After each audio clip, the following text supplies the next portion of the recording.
This story is based on the infamous Malaysian black magic witch.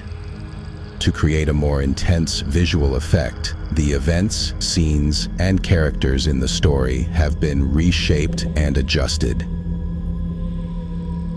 In 1993, a once powerful Dato politician found himself in deep trouble, with the national election approaching and his opponent being too formidable to defeat. In his moment of utter despair, he suddenly remembered a black magic witch mentioned by a friend.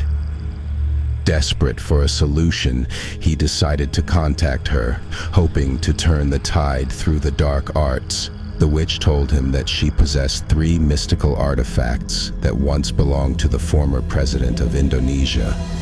These treasures held extraordinary power, but they could only be transferred to the Datuk through a complex ritual.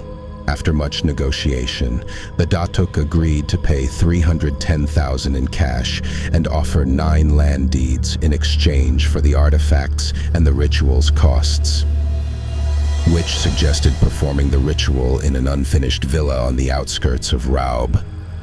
The witch explained that she needed time to prepare the ritual site and that the full moon night in a few days would be the ideal time to perform the spell. Witch emphasized that this matter must remain a secret. On that night, the Datuk was to come alone. If anyone else knew, the spell would fail, and the consequences would be unimaginable. On the night of the ritual, the Datuk lied to his wife, saying he had urgent business to handle in Raub and would return as soon as the matter was settled.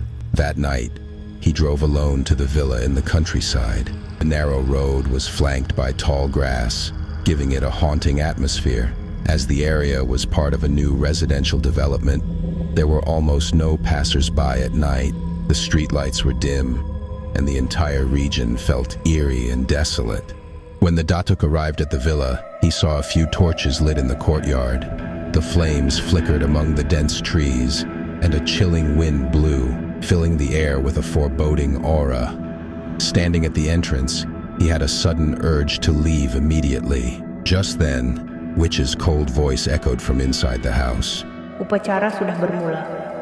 Jika engkau keluar sekarang, kau akan mengalami bencana yang lebih buruk daripada yang kau bayangkan.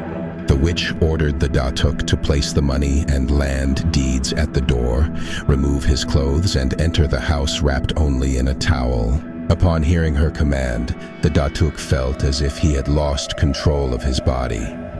Unconsciously, he moved forward and slowly entered the house. Inside, it was pitch dark, with only a faint herbal scent lingering in the air, making him drowsy. He could barely see anything and had no choice but to follow the dim light ahead. He finally reached a spacious hall where the scent of incense grew heavier, suffocating the air. The hall was lit by numerous candles, and intricate magical symbols were drawn on the floor. In the center of the hall, 8 oddly shaped vases surrounded a gloomy altar, with a larger vase placed in the middle of the altar, radiating a mysterious aura. Witch and her assistant stood within the circle of incantations filled with dark power. The witch ordered the Datuk to lie down and sternly warned him, Semasa ritual berlangsung, kau tidak boleh membuka mata, tidak boleh bergerak. Selepas upacara selesai, kau akan dapat apa yang kau inginkan. The ritual began as Witch and her assistant chanted ancient spells. Suddenly, the magic circle on the ground lit up with a dazzling light, and the 8 vases around the room began to sway ominously. The chanting grew louder and louder, filling the air with the power of dark magic. Witch eyes gleamed with a wicked light, and her entire body was enveloped in an inexplicable, mysterious force.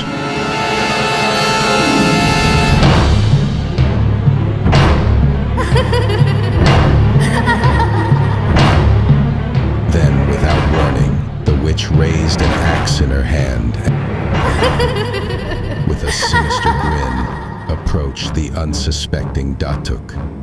With a whisper of evil, she swung the axe down, striking his neck with brutal force.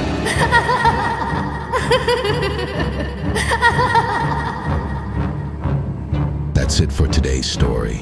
If If you enjoyed it, don't forget to like, subscribe, and share with your friends. See you next time.